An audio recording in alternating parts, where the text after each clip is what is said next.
Congressman, thanks for joining us this morning. Good morning. How are you? I'm great. Are you back in the Garden State, or are you here in D.C.? I'm in New Jersey. I'll be in D.C. this afternoon. Well, good luck with the traffic in the meantime.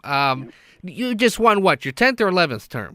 11th. Excellent. Well, congratulations on that. Very thankful to my constituents for that, believe me. First District of New Jersey encompasses which 5 municipalities of New Jersey? Our largest city is the city of Camden. It has Cherry Hill, New Jersey. It's basically the Philadelphia suburbs. That's right. So you're the southern part there. Yes, we are. So you actually don't have to endure the worst of the I-95 traffic. We do not, although we have I-95 traffic over by the Philadelphia airport we've got to deal with over in Pennsylvania. That's true. Well, we're glad to have you.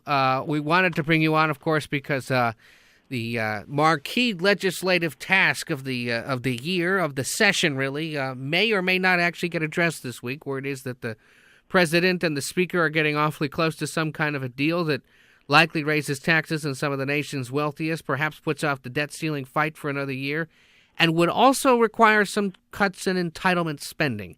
And if last week was about the nation coming to grips with raising taxes on the wealthiest, why do we think perhaps that this might be the week where Democrats have to come to grips with some cuts in entitlement spending? And I'm just curious how you and your colleagues feel about that possibility. Wouldn't be the first time we've done that. The Affordable Care Act has reduced Medicare outlays by over $700 billion. As a matter of fact, it might be by $1 trillion by the time you look at other savings.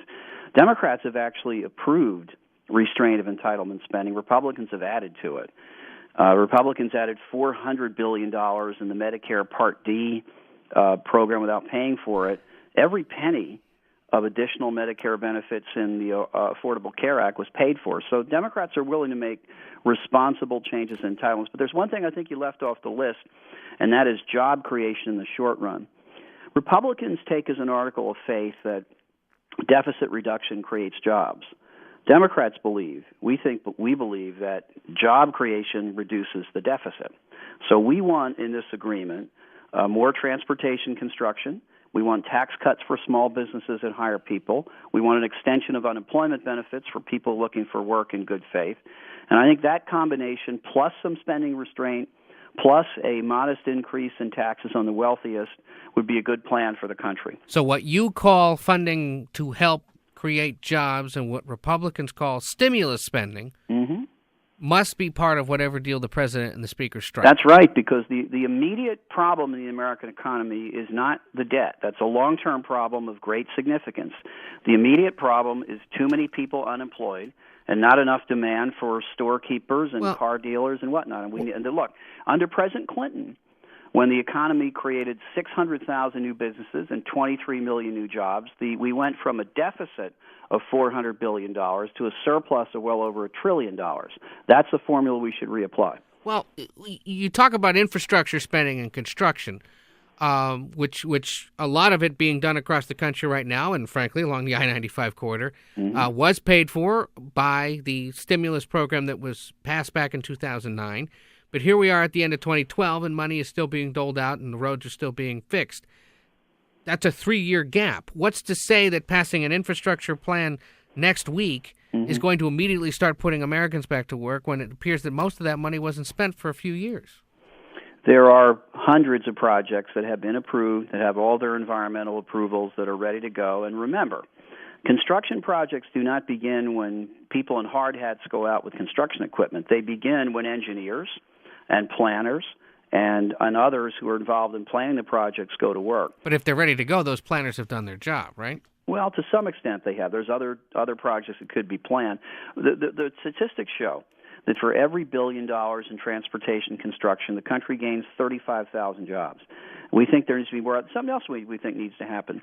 The last 2 years we had a law where small businesses who buy a computer or a van or new fixtures for their store can deduct 100% of it in the year they buy it. Right. This has created a lot of jobs by small business. We want to extend that because we know the good that it does for the economy. That's at the sunset at the end of this year, right? That's correct, yeah, in 2 weeks. Yeah.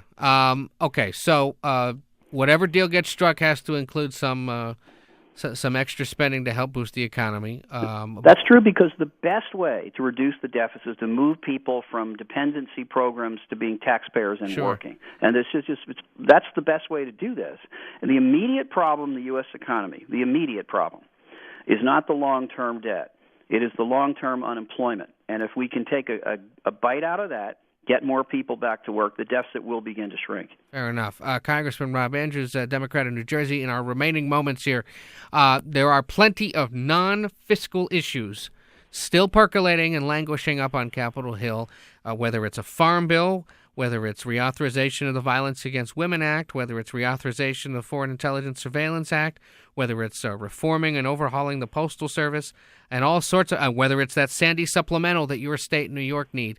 What gets done between now and the end of the year, unrelated to fiscal cliff? What would you like to see done? Well, I think the supplemental for the storm relief gets done. What I would like to see done is a clear-headed, clear-eyed assessment of dealing with school violence. That's obviously the number one issue in this country. And I will tell you, I've long felt, and sadly the events of last week show, that the idea of assault weapons being legal in the United States is an absurd idea.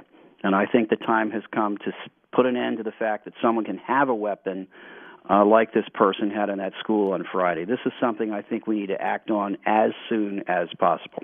But that will take obviously more than the end of the year. I mean, well, I don't know why that it should. Really? The evidence is here. You know, if that person, that individual, had stepped into that school with a pistol instead of a semi-automatic weapon, there'd be some funerals this week.